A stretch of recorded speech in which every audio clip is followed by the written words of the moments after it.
In the Pits is partnered with 71 Designs, owned and operated by veteran Wade Martin, and partnered with fellow Texas brand Compete. 71 Designs can take your ideas for soft goods, merchandise, and casual wear and make them a reality. Message 71 Designs on Facebook or Instagram to get started today. In the Pits is partnered with Pod Runners Union. Follow Pod Runners Union on Instagram to find strength in union and celebrate our sports pit crew. Send in photos to represent your union local and be featured. Stealing pods for undeserving teams. It's a living. In the Pits is partnered with YI Paintball. Paintball, there's nothing like it. On the field or off, it's not just a sport, it's a community. The people, our people, come from all over with vastly different lives during the week. But come time for paintball, we're one community with a lot of stories about why. Follow YI Paintball on Instagram and meet the members of the paintball community. Learn about how they started, what their journey has been, and their ultimate why. Why paintball? What's your why? In the Pits is partnered with Hydra. Designed by players for players, you can outfit yourself in Hydra gear from head to toe. Have confidence that when you make a purchase from Hydra, you are purchasing a well-tested and well-thought-out product, trusted by several top teams, including first-place semi-pro team PaintballFit.com. I personally recommend their Hydra Black knee pads. Purchases over $100 receive free shipping. Head to hydra.fit to browse their selection and discover the Hydra mentality.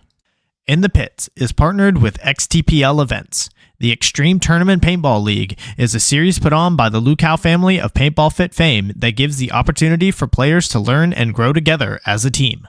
3-man, Challengers and Champions X-Ball, Draft Mech X-Ball, and even Youth 3v3. There's something for everyone at XTPL.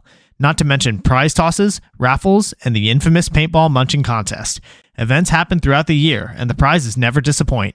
Sign up for an XTPL event today on PB Leagues. In the Pits is partnered with BEM Wraps. Behind every mask is a unique and creative player. Tap into it when you order your next custom headpiece. Their Build-A-Band lets you communicate with them one-on-one to make your order just the way you want, all the way down to the color of the stitch. Check out their Instagram at BEMWraps for drops and build videos of them working on orders. They offer very competitive pricing, so reach out today to get started on your own one-of-a-kind headpiece. In the Pits is partnered with Mariachi Águilas de Oro. Based in Austin and servicing the surrounding areas, these Golden Eagles will bring life to any event you are having, from birthdays, anniversaries, holidays, corporate events, or even a simple performance to enjoy. Guillermo Padilla, one of their trumpet players, is also a member of the Texas paintball scene. Visit them on Facebook and Instagram to check out some of their past performances, or give them a call to book them for your event today.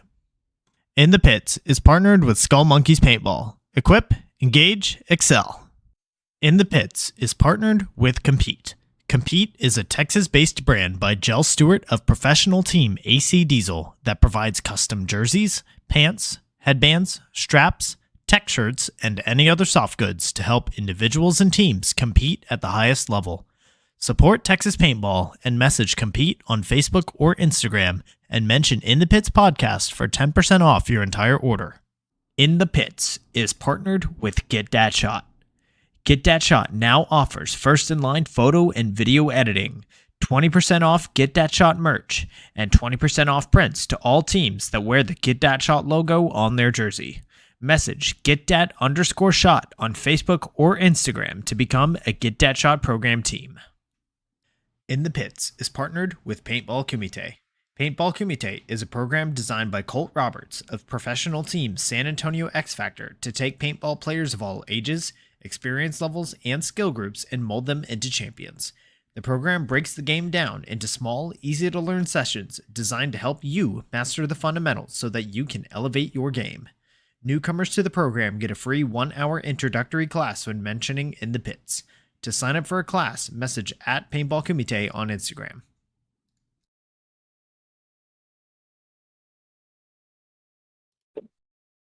Welcome, everybody, to episode 79 of In the Pits Paintball Podcast. This podcast is focused on everything that has to do with the paintball scene here in Texas, from professional players and teams to new divisional programs, local tournament series, field owners, Texas-based brands, even photographers and videographers.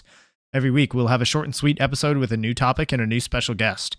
I am Christian Dallas Smith. I'm a player for the Texas Titans, and this episode we are going in the pits with Zyzek Barro, owner of Paintball Nerd. Zyzek, how are you doing this evening? Good, Christian. Happy to be here, man. Thank you. And I shouldn't say evening because they're actually doing this at 11 a.m. I just got that. It's my my usual there. But people could be watching it at night. Oh, for sure. But glad that you could join us this morning. Looks like Dan Shelley's waking up with us here. Says Zyzek the best. Dan's the man. Yes, he is. All right, so let's go ahead and get started. So this first question is brought to us by XTPL Events. So for those listening that maybe don't know about you, how long have you been involved in the paintball scene? Involved in the paintball scene? Well, I guess since 1998 is when I first got a job in paintball. It was San Diego Paintball in San Diego, and that was what Velocity Paintball was. If you've heard of Velocity Paintball, before that, they were San Diego Paintball. So that's when I started working in the industry. I was a freshman in high school, but I first learned about paintball in like 94 in 5th grade. Nice, solid. Well, it's been, I won't tell you what year that I got into it, but it was, and Velocity Paintball back when it was San Diego Paintball. So if you've been involved since then, since 98. What are some teams that you've played for over the years? So my first team was the Sitting Ducks out of Southern California. And then from there, I played with the Hostile Kids and Menace. This is before Hostile Kids. HK Army was a brand. It was just like a bunch of kids that went out to SC Village. And then from there, I played for a team called Flashpoint. And it was a 5-man team that got picked up by Gary Shows, which then we formed Legacy. And then after Legacy, we formed Platinum. And then from Platinum, I went to the Ironmen. And then and when I've come back to paintball, I started playing the 10-man events, which I play with Aftershock and Cap Factory on those. Very cool.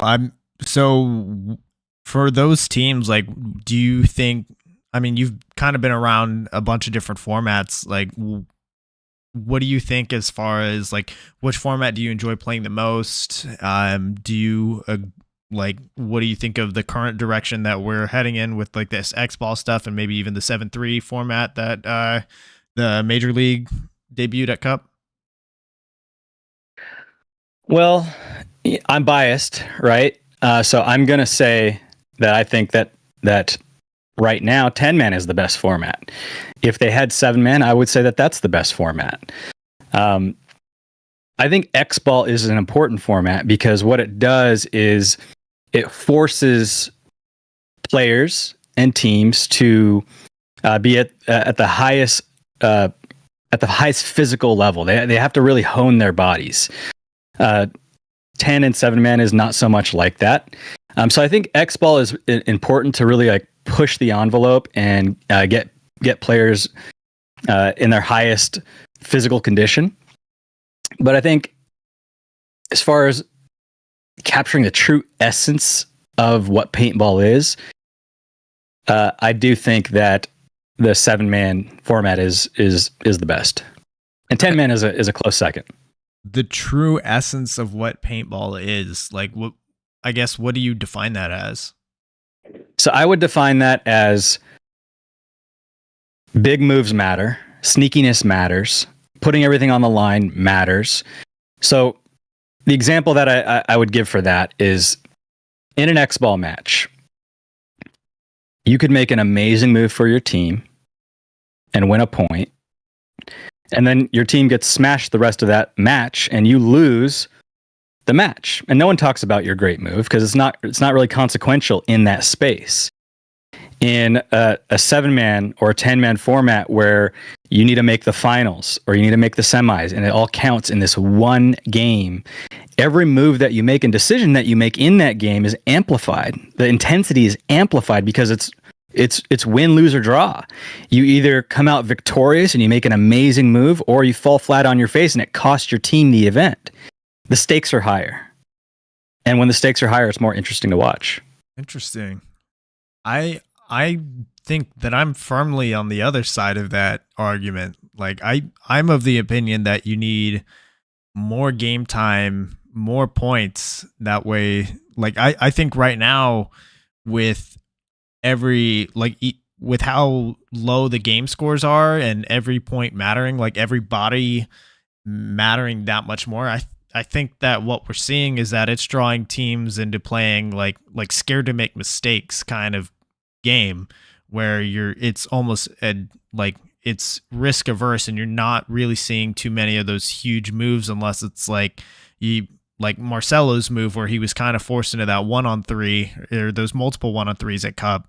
But those were reactionary versus proactive. And I think when the game time is low as it is, like it's all reactionary versus like players going out there and trying to bust the game open. So I don't know. I'm firmly in the other camp where I think you need more game time, and that will incentivize players to make the bigger moves because it's not as costly if you fail. Exactly. It doesn't matter as much. Oh, I failed. Next point. Right? Mm-hmm. I hear so you. You're amplifying what you like about what's happening right now in the sport by making it one game.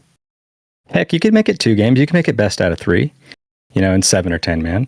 But really, what you're describing that you like about the slower pace is exactly what 7 and 10 man is. But there's more players, so it's more exciting to watch. Because 5 man, my only thing exciting about 5 man is X-Ball. If it was just 5 man, it'd be lame. Mm-hmm. No, I agree with you there. You're entitled to your opinion. We all are, right?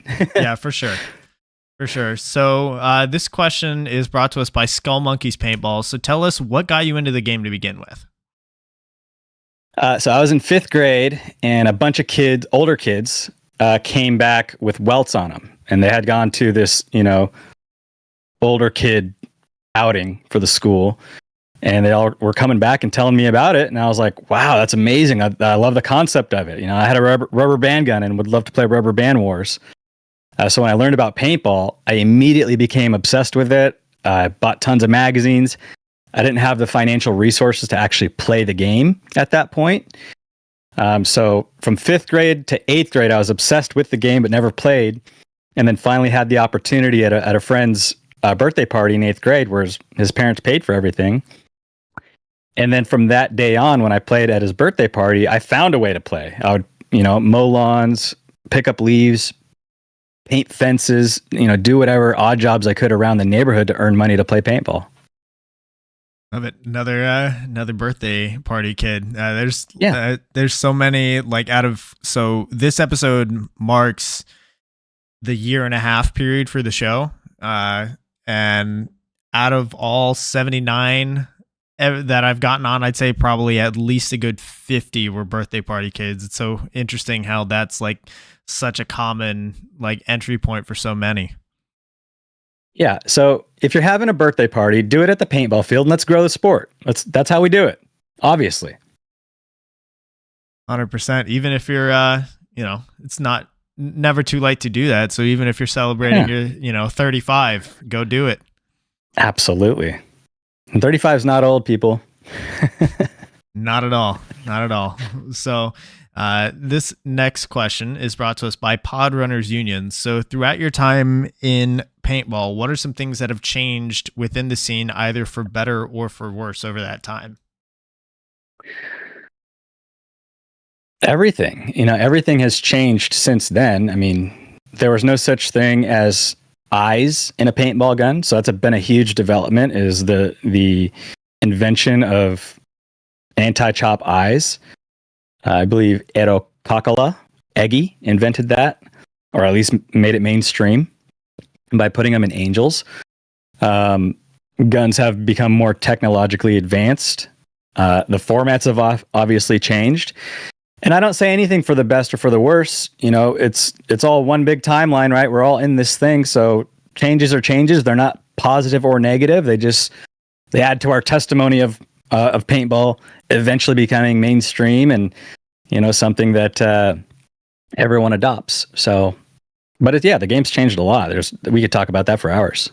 Yeah, definitely. Especially from like the early 2000s when you were playing professionally to now, I feel like it's just almost, well, I wouldn't say unrecognizable, but so much has changed that it I don't know, it's very different, and part of me is a little bit jealous that I never got to experience what paintball was like back in the early 2000s just because I wasn't old enough. But yeah, where we are is not, definitely interesting and fun new direction. We definitely have, when you think in terms of bringing paintball to the masses, I think that we're doing a better job of that now than we ever have with Go Sports. And the quality of that production is impressive as well. We've never had anything like that. So being able to watch a live paintball tournament and have it covered the way it's covered, have Maddie Marshall commentating on games in a live broadcast, we've never had that before. We've only had that since 2016. So that's relatively new, and that's been a huge change, a positive change. The evolution in the right direction.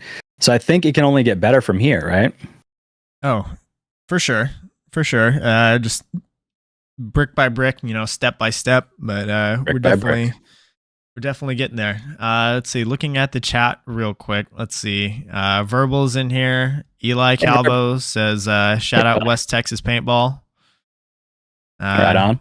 Dan Shelley's saying, bring back sideline coaching. Sure. Sure. Why not? Why not, Dan? Do a little counter coaching. If paintball gets big enough, eventually the crowds are going to be so large that crowd noise and people shouting is going to be unavoidable. Right now, you have audience participation. They're choosing not to shout from the sidelines because it's this rule. But if you want paintball to be mainstream and have it watched in stadiums, the crowd noise is unavoidable. But then it also kind of eliminates the need for sideline coaching because everyone's shouting at the same time and it's impossible to pull the audio from the right voice. So sure, bring back sideline coaching, but bring it back when there's a lot more eyes on paintball.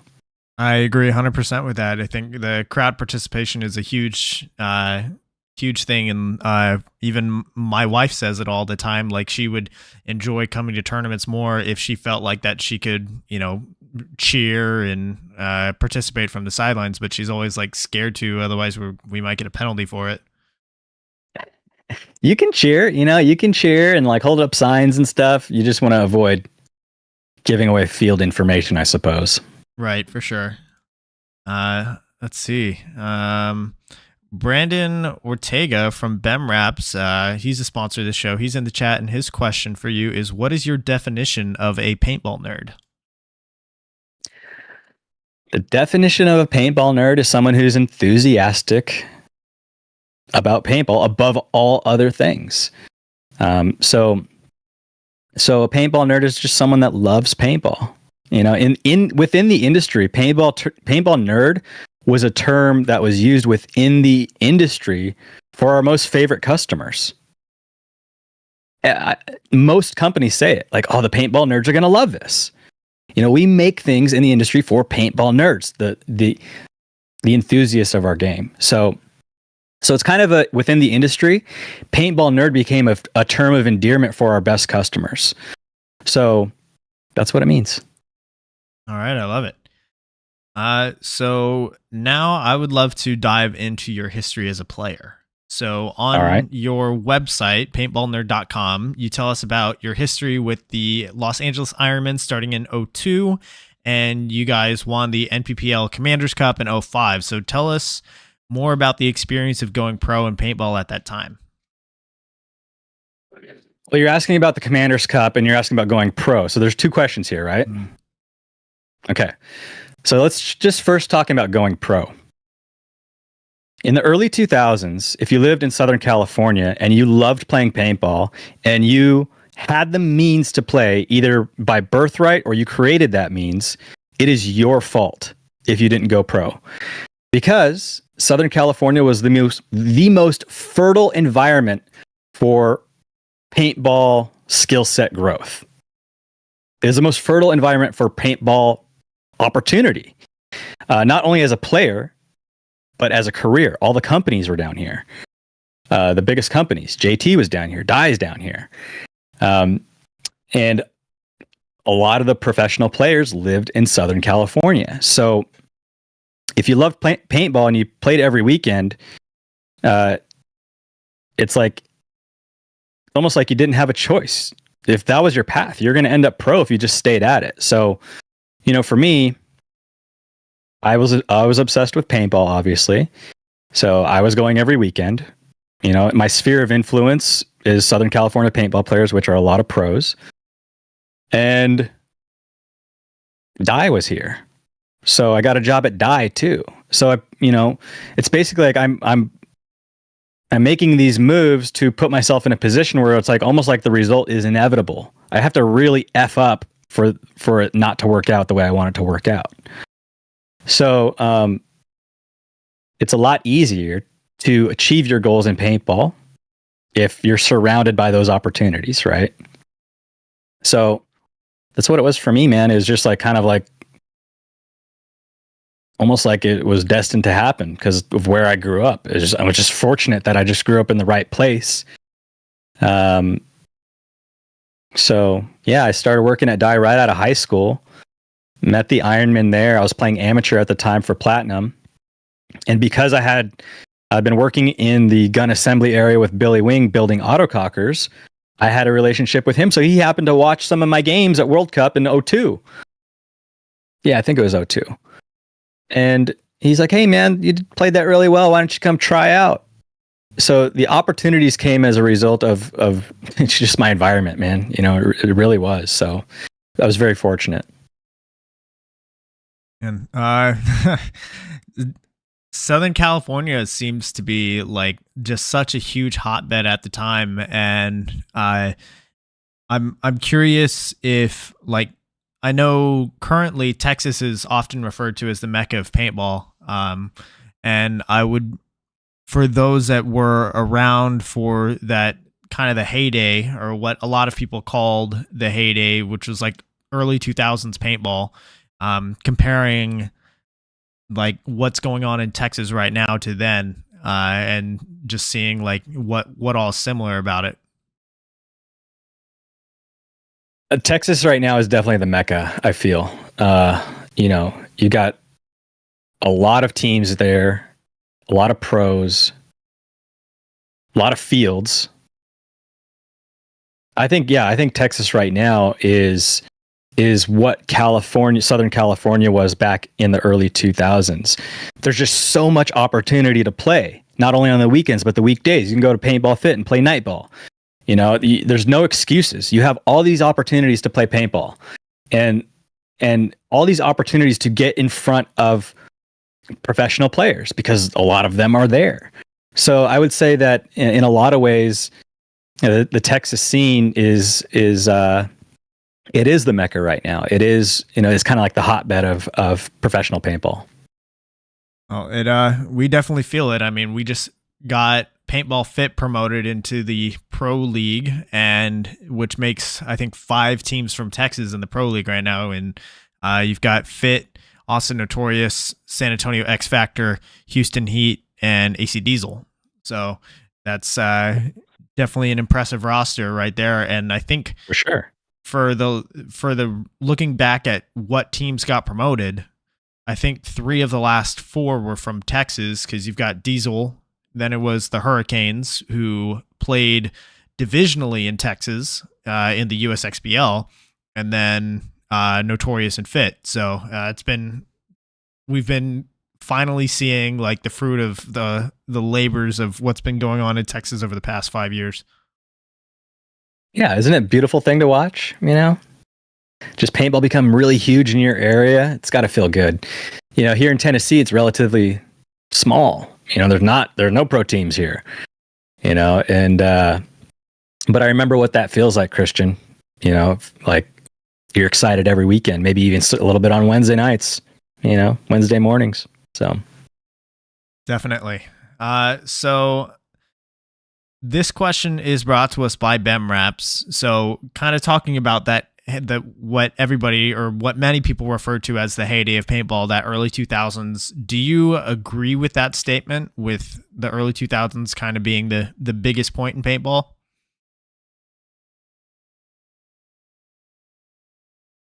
So when you say a lot of people say that, I would challenge that. I'd say that the people who say that the early 2000s were the heyday of paintball were the people that played in the early 2000s. And there's a lot of us left, so a lot of people are saying that, yes. But the only ones that do say that are the ones that actually played that in the early 2000s. Was it the heyday? In many ways it was. That's where the heroes of our game were forged. That's when we had the largest amount of outside money coming in to the sport. You know, we had Balls energy drinks, and we had Rockstar, and we had Intel. Dynasty had Rockstar and Intel. But those were, that was a lot of money coming into paintball and potential for, outside exposure. Being a professional in the early 2000s from a global perspective seemed less attainable back then. It was a harder goal to hit, right? It was, and granted, I just said that, I had all the opportunities in the world to become pro, and I did. So that's kind of an anomaly there. You have to be in the right spot. But just on a global scale, it was harder to go pro. Like it was more of an exclusive group. There were less pros, right, than there are today. So, I think it was the heyday for me.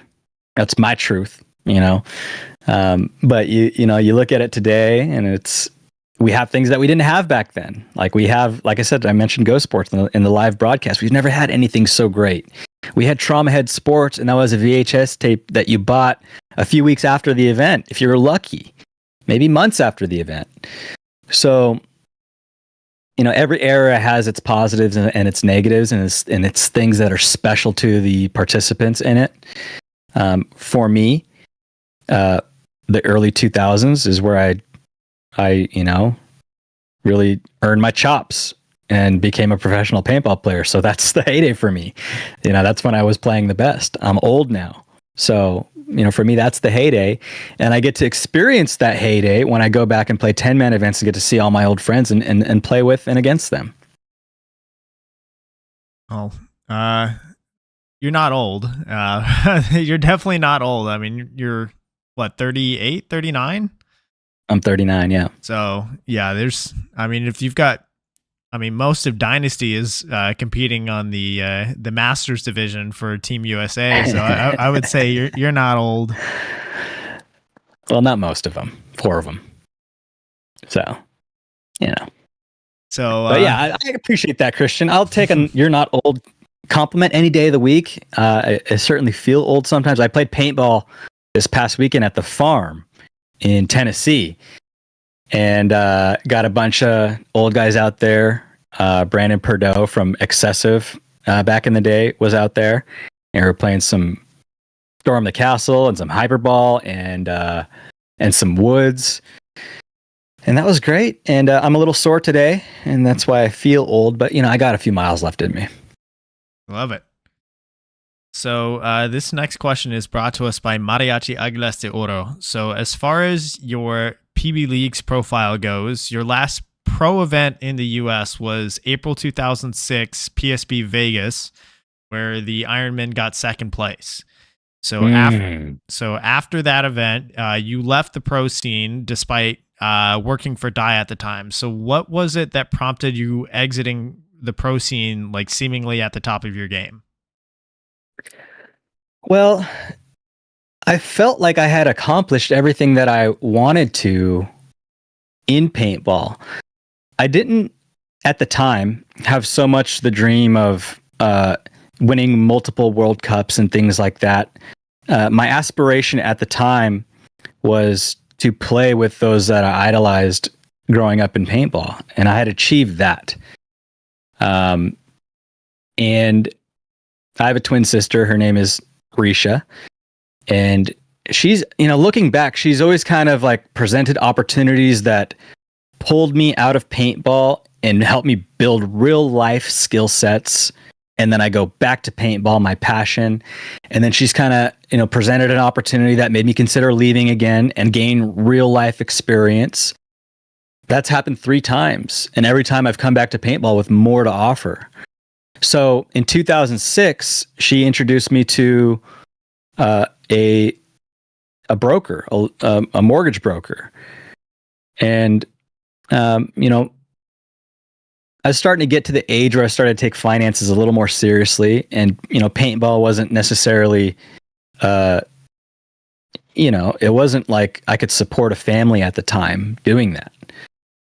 So in 2006, I had an opportunity to become a loan officer, and I took it. And for the next 2 years, I learned home loans. I learned how to, sell home loans, and I learned about the mortgage industry.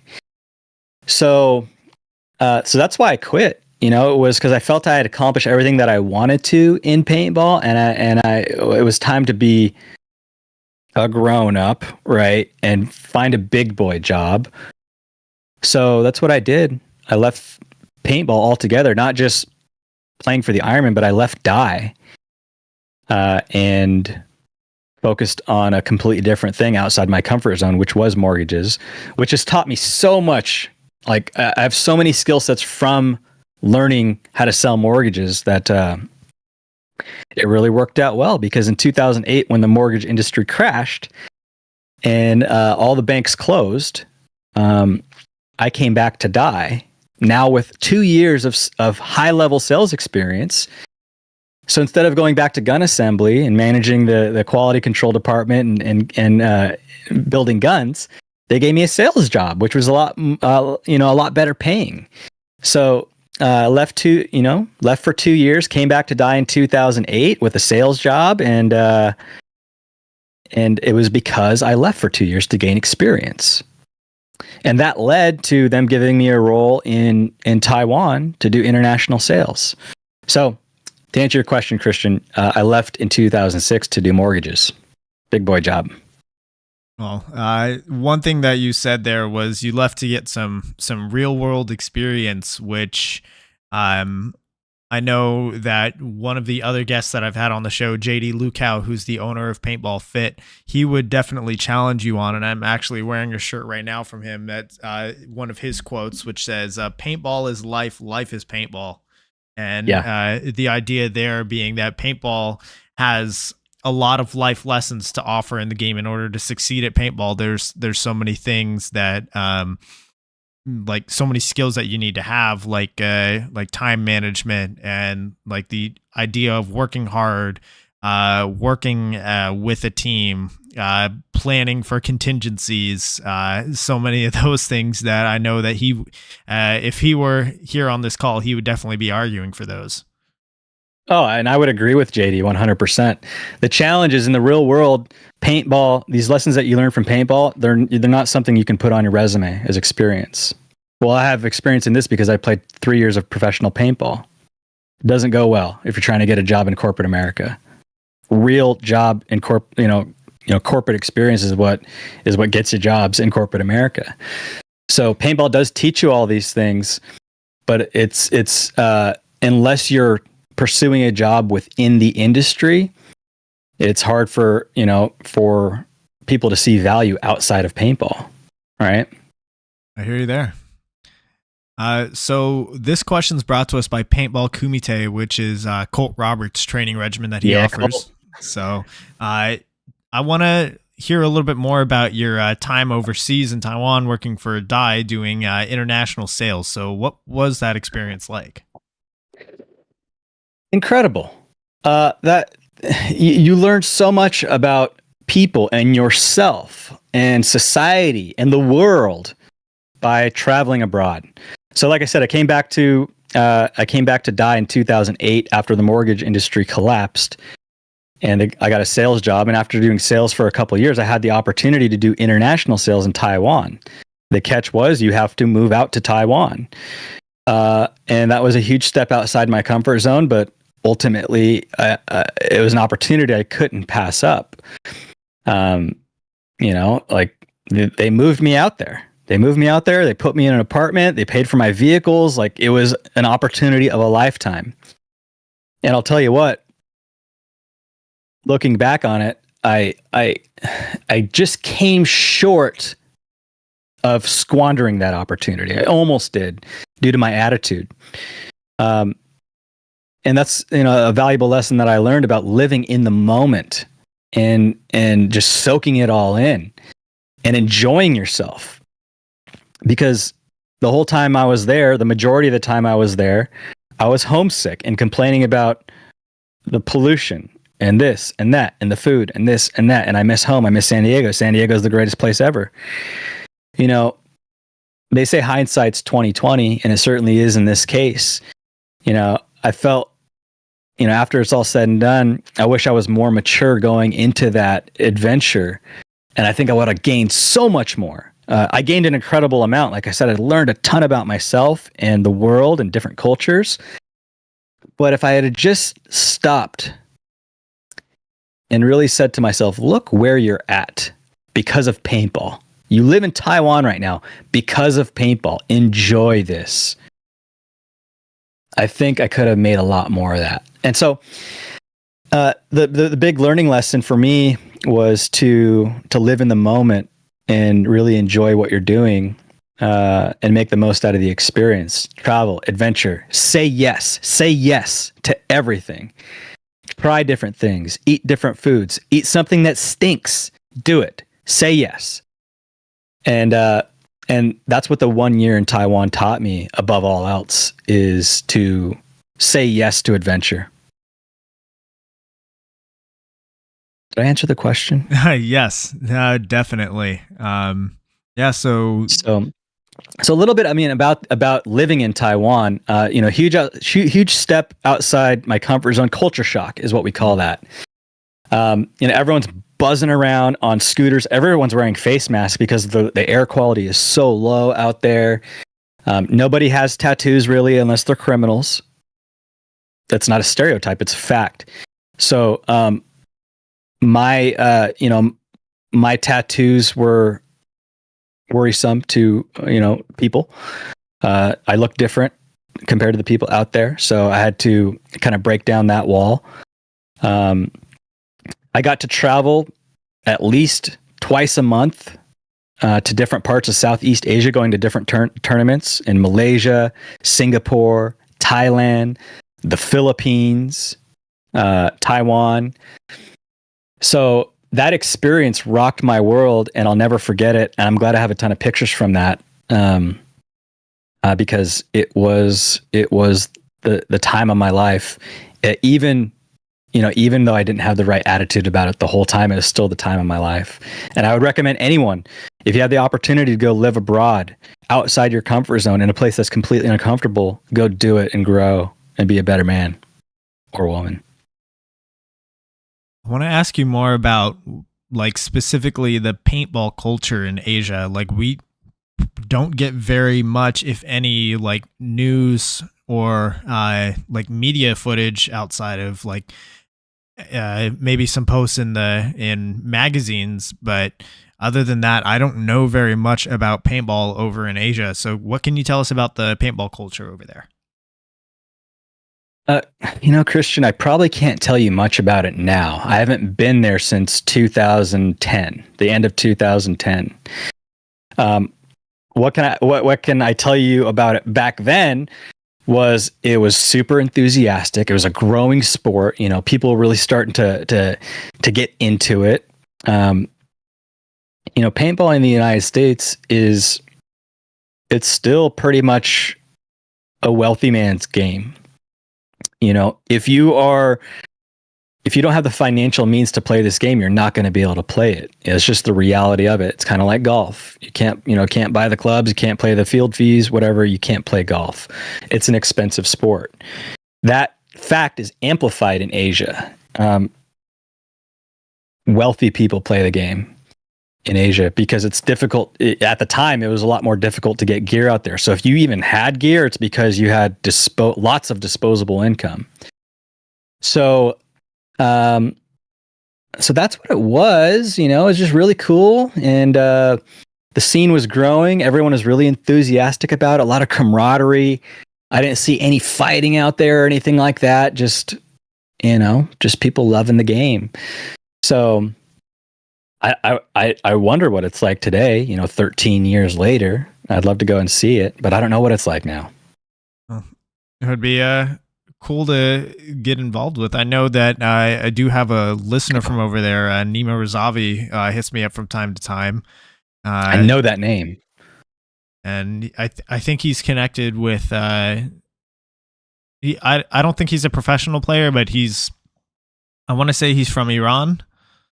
And I know that name. Gosh, and I forgot about him. You just mentioned him. He's asked me for a logo a couple times. Nima, I'm sorry.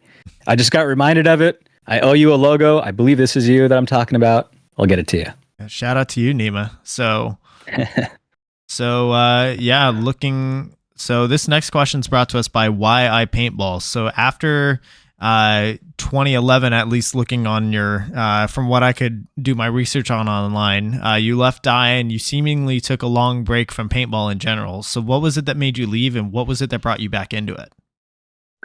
Yeah, great question. So I mentioned my twin sister Risha, who's kind of presented opportunities that pulled me away and away from paintball, and this was another one of those instances. She got connected with the guys from Flip This House, a TV show about flipping houses. And they had a real estate education company that taught you how to invest in real estate called Fortune Builders. And she's like, hey, you just got done at Taiwan, how to go. I think this opportunity would be a great fit for you. It's very lucrative. Check it out.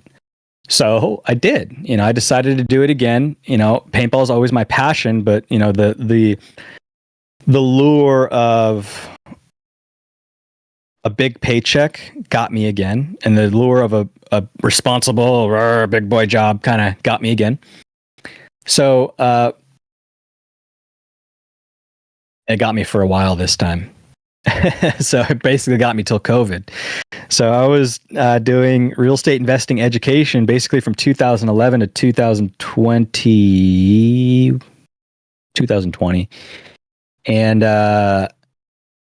so I built a real estate investing business. I was working for Fortune Builders as a coaching director, selling real estate investing education. And I thought I was going to do that forever, Christian. I thought that was going to be it for me. I really enjoyed it, but I wasn't passionate about it like I was with paintball. But the thing was, at the time, I never viewed paintball as a vehicle to be able to support my family. Always just this hobby, this thing that I'm passionate about, but never something that's like, I'm going to support my family with paintball. So I was working with Fortune Builders, and this is a seminar-based business, which means they market for a 3-day seminar where you can learn about real estate investing. Hundreds of people show up to these seminars to learn. And then, after the events, we continue to teach them how to invest in real estate. So when I say seminar-based, I mean, you need asses in seats to grow the business. COVID happened. Asses in seats were no longer a thing. You can't have these events, right? You can't have a bunch of people in a ballroom in a hotel this close together. It just doesn't work anymore, right?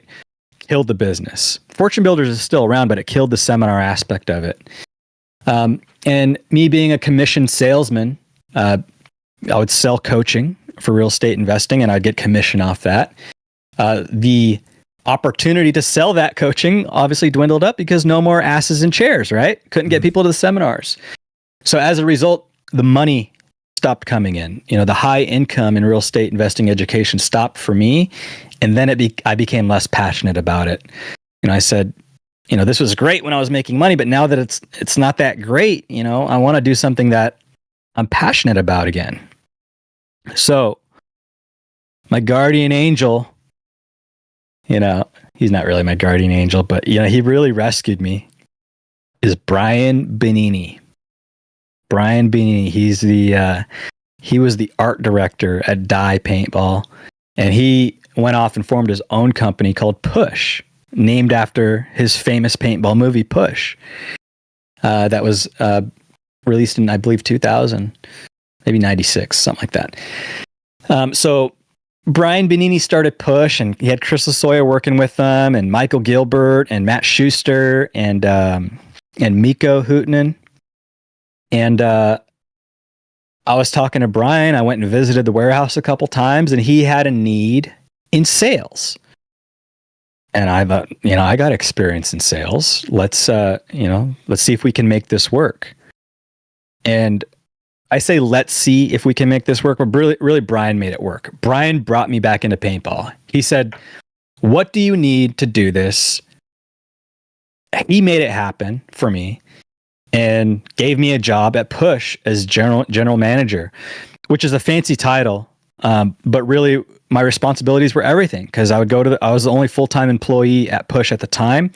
I would show up, open up the warehouse, do all the retail orders, do my sales calls, clean up the warehouse. I was responsible for everything. So Brian Benini is the man, dude. Brian Benini made it happen for me and got me back into paintball, but made it possible for me. Like he's the one who really made paintball a career for me. He's like, what do you need to do it? What makes sense for you? And he made it happen. And I know that it wasn't fully within his means to make it happen. And he did it for me. So Brian Benini, I got to thank him for bringing me back into the game, because when I joined Push, that's when I got a fire to start playing again. And I got connected with the OG Ironmen who were sponsored by Push and started playing 10-man with them. And that eventually led to playing with all my buddies on Cap and some of my ex-teammates on Aftershock. So Push is where it all started, restarted for me. I love it. And even in the chat, Dan Shelley here says his first Angel was a Brian Benini edition one. So, oh my gosh, that's worth money. Do you still have it, Dan? We'll see. We'll see. Yeah. So, man, just getting back into it. It's crazy how the opportunities sometimes just fall into your lap like that within paintball. I've kind of have a similar experience with Project after I left teaching in June. I just got the call a month later from Archie. He was like, "Hey, do you have an air tank so that we can test this gun that we put together? Also, do you want a job?" And it's been pretty great ever since. Let's see. Dan's in the chat. He says he wished he sold it a long time ago on PB Nation. Bad move. That's a collector's item now. For sure. All right. So this next question is brought to us by FU Athletics. So throughout your entire paintball career, do you have a single favorite moment so far? Oh, 100%. Yeah, absolutely. It's winning the Commander's Cup in 2005 with the men. So that tournament was the first NPPL where the players from the NXL were allowed to play in it. So Chris Lasoya on Miami FX started this, kind of like mutiny against the league. Like, we're going to go play this. I don't care what you guys say. And it had this ripple effect. And now all the X-Ball players that were playing exclusively X-Ball were allowed to go play this event. And it happened to be the San Diego Commanders Cup in 2005. So there were a ton of teams for that event. And Bob Long and his team decided to enter as the Ironmen. This is a long dispute, a long feud, a long rivalry. Bob Long got mutinied out of the Ironmen. He started his own Ironman called Bob Long's Ironman. And then during the NXL, he was called the Assassins because Dye owns the rights to the name Ironman. So the NPPL Commander's Cup comes along and Bob Long registers his name as the Ironman. He beat us to the punch. So we had to enter as the men. And it wasn't a full Ironman squad. It eventually became one. But it was, at the time, it was a hodgepodge mix of teams. So we had me and Billy Wing from the Ironmen and Catfish from the Ironmen. And then from Aftershock, we had Mike Paxson, Todd Adamson, Turd, Ryan Williams. And then we had Mr. U from New York Extreme. That's 7. And then 8th was Robert Scott. Robert Scott also played for the Ironmen.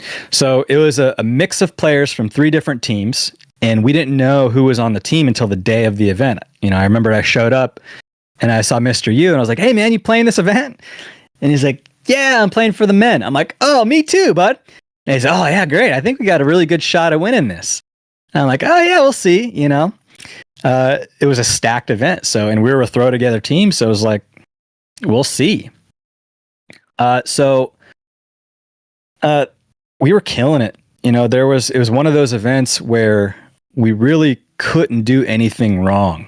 Like, we could have a horrible start, like get a late start, and, you know, our guys could like shoot, like Poopy shot both of his own snake players. I was one of them, shot him in the back of the head, and then he shot Turd in the back, and somehow we still won that game. Like, we could not do anything wrong. If we made a mistake, it ended up working out for us.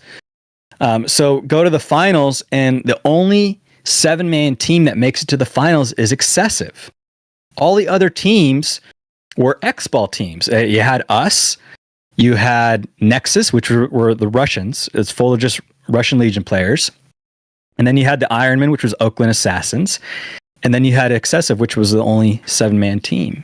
So it was kind of a unique event because Dynasty didn't make it into the finals. And it was really weird. Like, there was a San Diego event and they didn't make it. And it was just like this kind of weird event. So we ended up beating Excessive in the semis, and we played the Ironmen for first place, best out of 3. And then we beat them 2 games in a row and won that event as a throw together team. And the sidelines, the stands were packed.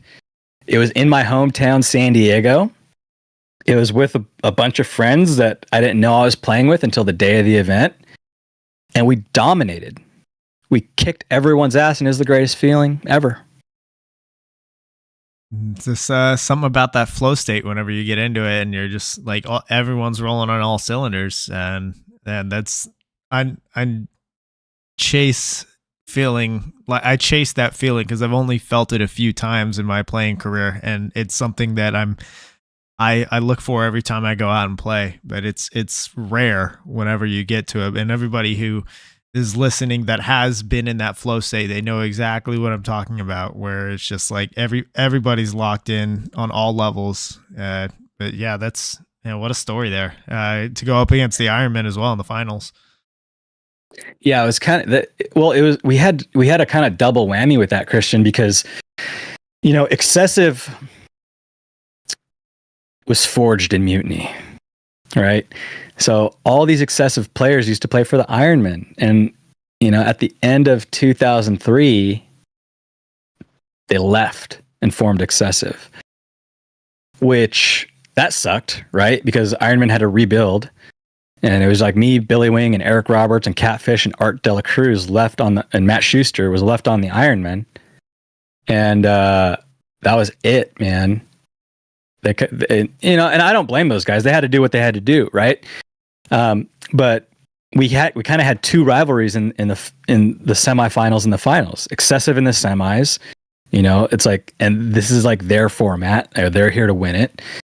And they all, you know, like they're all our former teammates. So it felt really awesome to beat them at their own game. And they, you know, were our old teammates. And then, you know, the win against the Ironmen in the finals just had all this nostalgia to it and all this history behind it because of the controversy and, you know, the dispute over the name, and made for very odd commentating, right? The Ironmen versus the men. That's silly, right? And really, like, the men are the Ironmen and the Ironmen are Oakland Assassins. So it was really weird, but awesome to win in that context, you know? For sure. And Dan's in the chat here asking if that was still with the Die Angels or had you switched over to the DM4s by then? DM4s. DM4s. Yeah. I think at that event, we actually had DM5s. Ooh, there we go. Mm-hmm. Mm-hmm. All right. Machine guns. So let's see. I'm going to look back over in the chat because there's been a lot going on. Let's see. They were talking about Verbal was saying in your comment earlier about paintball on Wednesday, saying Wednesday is the best day because nothing hits like paintball in the middle of the week. Yeah. Yeah, he was saying that when I was speaking with him as well. Yeah, like, we used to play paintball a lot in Southern California during the weeknights, Wednesday night specifically, or it could have been Tuesday night. But there was this place called the Adrenaline Zone in Murrieta, which was about an hour and 15 minutes away from us in Southern California.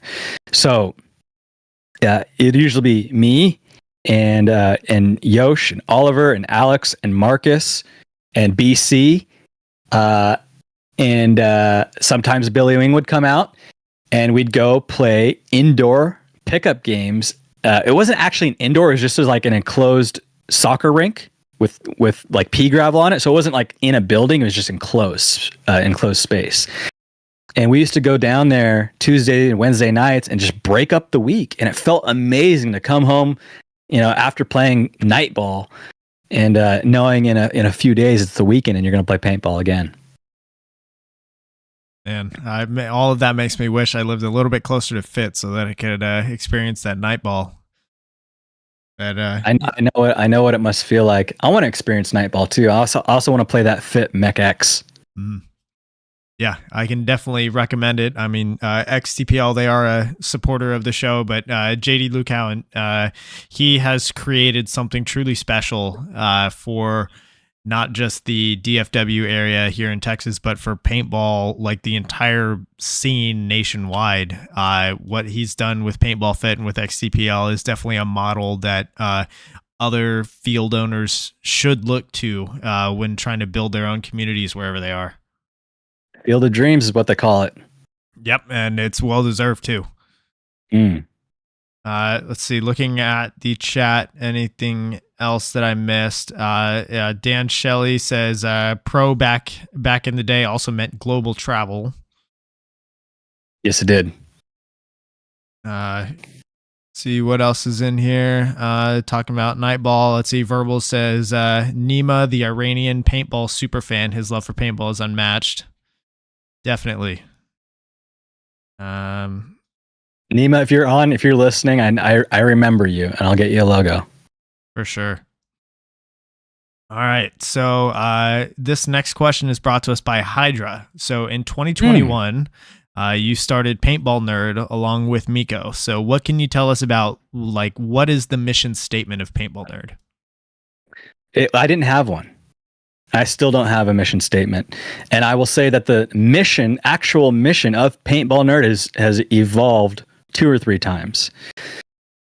So I was working at Push when I started Paintball Nerd, and I originally started it as a creative outlet. I like to write. And that's what it was. I just wanted to have a creative outlet. And all I did was write blogs. And I discovered I didn't like writing as much as I thought I did after I wrote 5 or 6 articles. And it didn't scratch the creative itch that I thought it would. So it just I just kind of stopped doing it. Like Miko helped me out a lot with the branding, and he continues to help me out this day with the direction and content ideas. The logo came as a result of my buddy Brandon Lambertson, who used to play for Infamous. I told him I wanted a logo that looked like the nerd emoji, on your phone, but it was wearing a paintball mask. And he drew the logo that you see here today with the bow tie and everything. I think he drew it like pretty much first try. Like first try, he sent it. I'm like, that's it. That's the logo that we're going with. And then Miko would help out with like, oh, write this article, or here's this piece of news, release this. And after a few months, Christian, it just wasn't it didn't turn out the way I wanted. So I kind of just stopped doing everything for a year. Like, I just stopped. And then about 1 year ago today, I decided to do something with it. I thought, like, Paintball Nerd's a really cool name, and maybe there's another way I can reignite this and start making things, keep making things, and I can have a creative outlet. So I had moved to Tennessee from California, and I had decided that I was going to just try something outside my comfort zone and make content, because I do have a lot of relationships within the industry, and I love talking to my friends. And so why don't I just like make a podcast, and maybe I can, maybe I can take paintballnerd.com and sell some stuff. Maybe I can make a little money off Paintball Nerd, and maybe I can use the podcast to market the store. So at that point, it evolved from a creative outlet into a potential business of my own in paintball, which is kind of a dream. I've worked for other companies for so long and contributed that thought, why not do something for myself? It's got me on it. So at that point, I decided that I was going to turn paintball into a Paintball Nerd into a store, and then I was going to use the podcast and news and reviews as a means to market that store. I had no idea at the time that the content was what really was going to make Paintball Nerd popular, not the store. So, now I've kind of realized that there are really good places to buy paintball gear, where you can buy from every single brand on the planet in one location, get free shipping, and great customer service. These stores exist. And then I started to calculate how much resources it would actually take to compete with these stores. Just to, for example, support my family. How much would I need to sell? At 30% margins, if you're looking to make $1 million a year, you got to sell $3.5 million worth of paintball gear. And that's at a 30% margin, which is above average, right? For paintball. So I started to look at that, and I thought, well, I don't have $3.5 million to be able to acquire the inventory necessary to make $1 million in sales.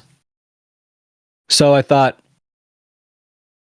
it's going to take a lot of capital to compete with Lone Wolf and A&S and Punishers and these guys that have been kind of grandfathered into it, and have all the decades worth of search engine optimization and all this.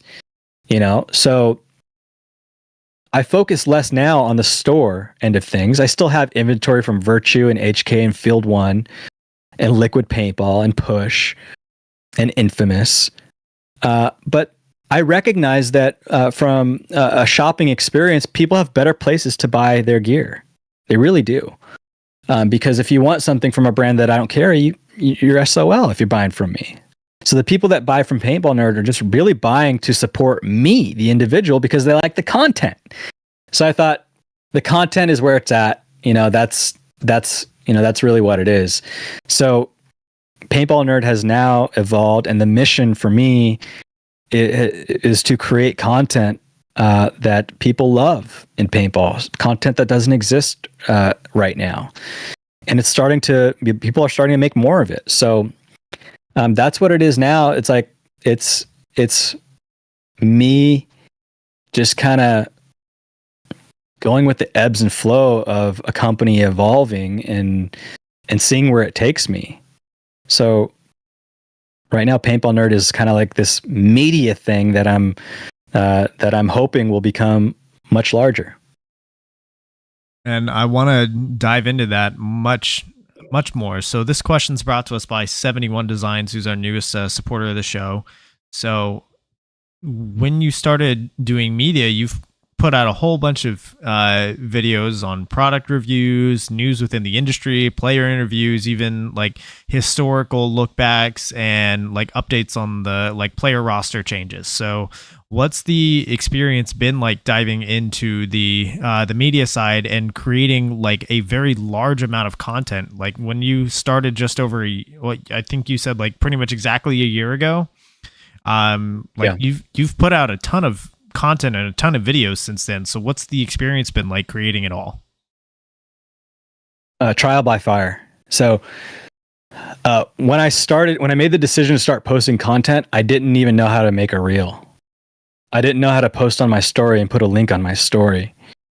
I didn't know how to tag anyone. I didn't know what hashtags were. I knew nothing about posting on social media. And I mean, for the most part, I was a recluse on the internet. Like, I don't accept friend requests from people I don't know. I don't like sharing things. I did not know how to use social media, but I had made the decision that I was going to learn. So again, my sister Risha, she currently works for a company called Brand Builders Group, and she has a lot of experience with helping people build personal brands.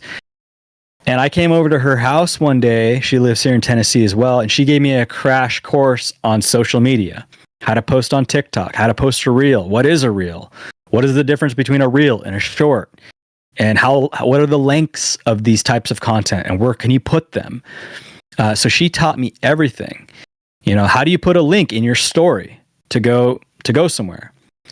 You know, so I kind of just way outside my comfort zone, and it was kind of like this one foot in front of the other type thing, not really seeing the full path.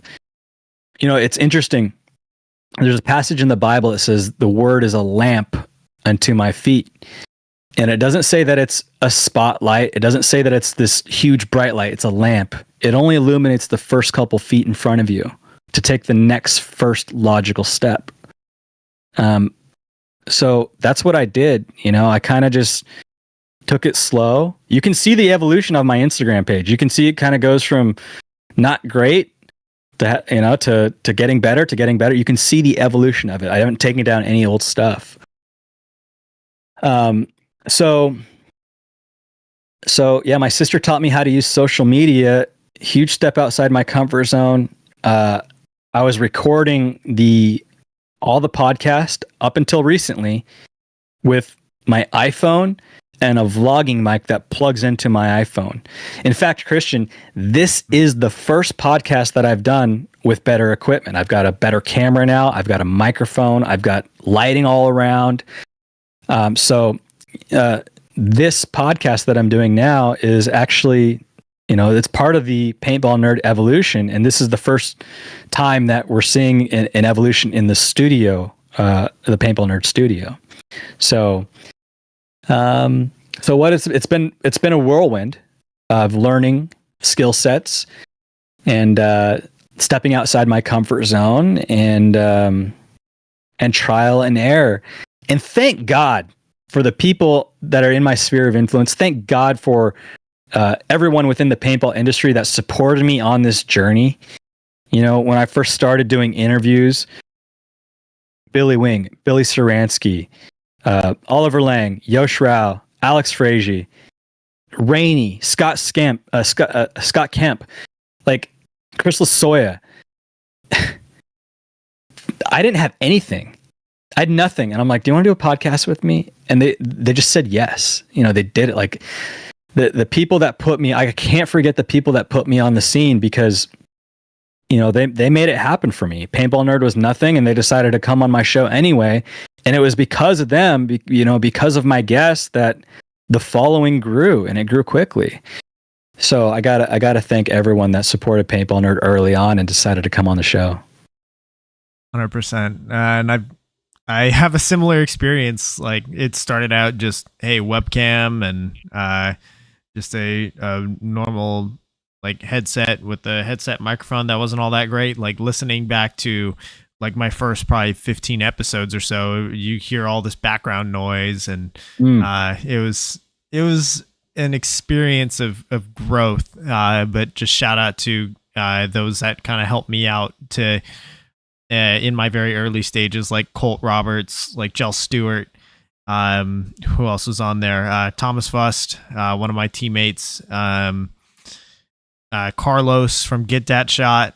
It was a big one. Just all these guys that helped me very early on and stuck with it and believed in it. And also just all of the guests that have come on have been really cool. Like just not just the pros, but like all of the divisional guys, the market, the media guys, the vendors, just everybody that's come on. And this has been a steady growth. And here we are now. Love the community, man. It's really what makes it, right? For sure. Yeah. And Verbal here is in the chat. He says, I was going to say, I don't remember the radio Zyzek voice when I was just on. Verbal, I got a new mic. You see this? I haven't changed my voice at all, but I have a better mic. You're used to hearing me on that little vlogging mic. So if I sound like I'm on the radio right now, it's this technology. It's not my voice. I haven't changed it at all. Mm-hmm. And Eli Calvo in the chat, he's saying, now we can't see the autococker on the shelf. That's a problem. That's a problem that needs fixed. I'm gonna bring the autococker down just one shelf. But normally, when I'm doing my podcast, it's split screen. Right now we have double widescreen. So I do double full screen, and you would be able to see the autococker on my show. Gotcha. So, well, I feel honored that you're debuting all of this extra equipment on my show. So appreciate that. Oh, my pleasure. Thanks for letting me test it out. So this question is, I'm looking in the chat. We do have a question from Eli Calvo. All right. He asks, so referring back to the video that you did with Will Ball for Soup, did you, was there any fallout or flack that you caught from being like in the middle of all of that? No, I think that's for a little bit, Scotty was upset with me. He felt like that I may have prodded a little bit too much to get him to say things. And I think I did as well, looking back on it. And I told him going into it, Scotty, we're going to put some people on blast. I want you to deliver Will Ball for Soup. I want you to do that. And normally his stuff his content that he does is scripted out. So he says some crazy stuff. He reveals some crazy stuff. Maybe pisses some people off, but he's not just kind of flying off the cuff and just, saying whatever. He's usually filtered. And on my show, he wasn't filtered at all. And, that's because I kind of pushed him in that area. So the only fallout that I had was him kind of like, man, I'm catching a lot of flack for this interview. And things that I've said within the interview. And I was like, I'm sorry, that's not my intention. He ended up losing his job at American Paintball Coliseum, which is definitely not what I would have wanted. I'm actually a fan of Scott. I think that his character that he's created is super engaging to me. Like I kind of like look for, like when he posts something, I click on it right away. Like, what did Scotty say? So I like Scotty, and I know that he brings content that maybe and breaks news that shouldn't be broken, but there's a demand for that. But from inside the industry, the only person that's really voiced any kind of challenges with that interview was Scotty himself, kind of saying, "I wish I didn't do it," and I'm like, I understand that. Gotcha. Yeah, I hear that there. So looking in the chat here, we've also got messages from Last Row Lopez. If you know of Scott Lopez, one of the best hair in the game, if you head over, I know he's a regular occurrence over on Ryan Moffat's show. He feeds them some of the extra questions, but he says you guys should collab during this upcoming season. Great, let's do it. All right, so easy. So for anybody who has not seen your channel or any of your content, what is one video that you would strongly suggest that they go check out? I would strongly suggest that you search for your favorite pro player or industry leader. Search that name on my channel and watch that. Because different strokes, different folks. There's different content for everyone. What I would say that I'm most proud of, but which isn't the greatest production that you'll see on the internet, is my video for 10-man. I kind of did this homage video for the 10-man format. which is the first time I've ever edited a video and made a video. So, it creates feelings within me when I watch it about nostalgia and, the olden days and the players that are playing 10-man. So for me personally, in my journey, that's the video that I like to watch. But just go to the Paintball Nerd YouTube channel and just search and see what tickles your fancy. Something for everyone. Definitely. I think thinking back to the videos that I've seen, I think my favorite was probably definitely one of my local favorites, Colt Roberts. Big supporter of the show, and big fan of him. So it was fun to watch his video. I think he needs to do more Kumite sessions, I'll tell you that. But I agree with that. Yeah, I think there's going to be one coming up pretty soon to help the local players here get ready for the upcoming paintball combine, which is going to be at X Factor. So we got to make sure that we have a good showing there. Yes, sir. Get that Kumite online. Get it going. More paintball Kumite, Colt. 100%. Yeah. So this next question, and Dan was asking this in the chat as well. He asked, do you have anything on the horizon for Paintball Nerd that you can give us a sneak peek about? This new equipment is the only sneak peek that I can give you regarding the gigantic announcement that I'm going to be making January 1st. Huge, new, exciting things have come to Paintball Nerd. And this upgraded studio is a tiny slice of that. But basically what it's going to mean is more content, more of the things that you guys love to see. We're going to be doing more of that. And that's all I can say at this point. All right, big news there. So January 1st, you've got a big announcement coming. Is that going to be on your YouTube channel, or how are you going to publish that exactly? Everywhere. It'll be everywhere. All right, January 1st. Unavoidable to you. If you are on the internet, you will not. You won't miss it. It'll be in front of you. Perfect. So be on the lookout for that here in 12 days. We're coming up on that pretty quick. We're coming up. Yes, we are.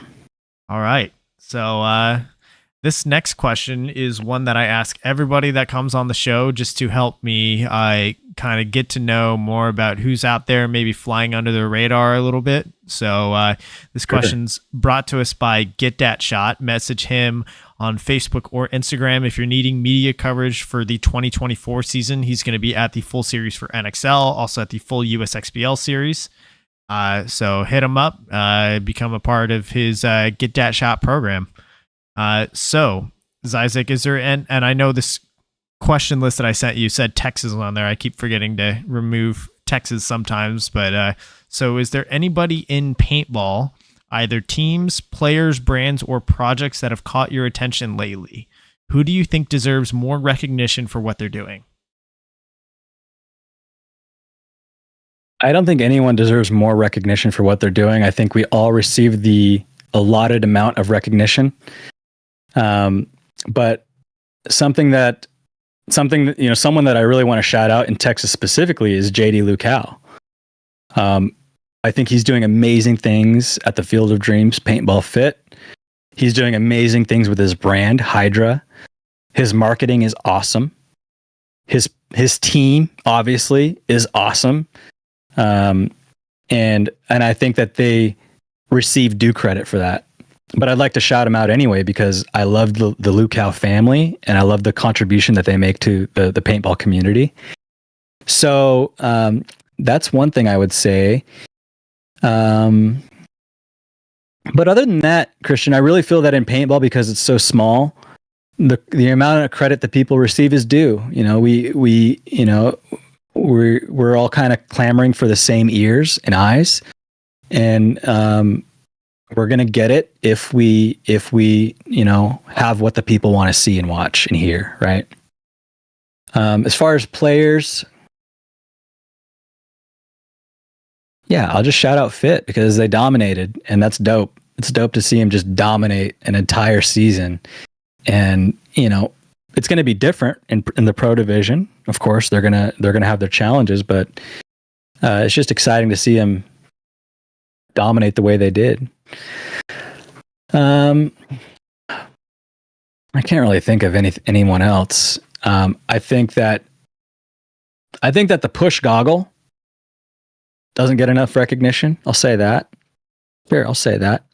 I don't work for Push anymore, but I do feel like it's really the best goggle out there right now. And not a lot of people know about it or wear it because, Push doesn't make paintballs and we can't like leverage deals. It's like we got a goggle and we got some gear bags, and it's like getting someone, especially a pro team, just to wear our goggles and not have other companies with other product come in and say, well, wear our goggles so we can give you the other things. That's difficult. So I think that more people should try Push goggles if it's not conflicting with their sponsors and see how good they are. All right. Love it. See, in the chat, Eli says, Fit Fam. Yeah, shout out to the Fit Fam. Yeah. And then, see, Patty Rice in the chat is inviting you to come out for a MechX. They've announced their full schedule for next year. So, yeah, just slot it in there. Yes. And I want to say that the MechX, they're doing like an event every month. So there's definitely lots of opportunities. Yeah, I'll make it. I'll get to one. All right. I'll get to one. There you have it. So this final question is brought to us by Compete, which is Jell Stewart's brand. Message him on Facebook or Instagram. Mention In the Pits for 10% off of your order. Especially great if you're looking for a new jersey or gear package for next season. Just mention the show, get 10% off. So Zyzek, thank you so much for your time. Do you have any last shout outs or things you'd like to say before we sign off?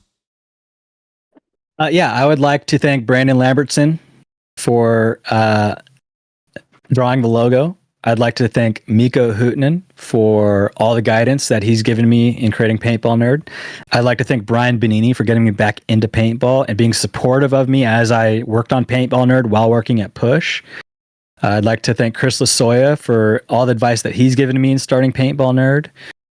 I'd like to thank Darren Sisania at Go Sports for giving me an opportunity to make content all this past year with Go Sports and promote Paintball Nerd at the same time. And I'd like to thank Dylan Fout for helping me make amazing content and making Paintball Nerd look great. All the event that you guys see, or all the content that you guys have seen at events that I've done this year has been because of Dylan Fout following me around with the camera and then going back into the studio at the tournaments and making a piece of content out of it in real time. He's incredible at what he does. So, all the success that Paintball Nerd has experienced is not because of me. It's because of everyone that's chosen to support me and do so in such amazing ways. I'd like to thank my sister Risha for teaching me how to use social media when I decided I want to make a social media company. And I want to thank you, Christian, for having me on your podcast because I don't get to be on the other side of the mic, so to say, very often. So thank you to you. Well, thank you. And shout out to all of Zyzek's shout outs there. Without y'all, we wouldn't have the Paintball Nerd and just a huge impact on the scene as a whole. So I appreciate everything that you're doing and that you've done for paintball, both as a player and as a industry leader and now as a media person. So I'm excited to see your announcement come January 1st. Cool. Thanks, Christian. All right. Thank you, Zyzek. And thank you, everybody online, for tuning in. Be sure to go follow Zyzek at Paintball Nerd on Instagram. What other guests would you all like to see on the show? Be sure to leave a comment down below. While you're at it, hit that subscribe button. The show goes live weekly here on youtube.com/@inthepitspaintballpodcast. And recordings are posted to YouTube, Amazon, Apple Podcasts, and Spotify the next day. I want to give some shout outs of my own to my partner and sponsor tier subscribers on Patreon. FU Athletics, Get That Shot, Paintball Kumite, Compete, Bem Raps, Skull Monkeys Paintball, Hydra, XTPL Events, YI Paintball, Mariachi Aguilas de Oro, Podrunners Union, and 71 Designs. So everybody listening, I hope you have a Merry Christmas for all that celebrate. And we will see you next Wednesday for episode 80, We're going to have Scotty West, who is the owner of the Stuff Salsa. He is a fan favorite here in Texas. Brings his salsa to all of the events here and slings it, and it's definitely some good stuff there. So we will get him on to close out the 2023 calendar year. We will see you next week. Zyzek, thank you so much. Thank you, Christian.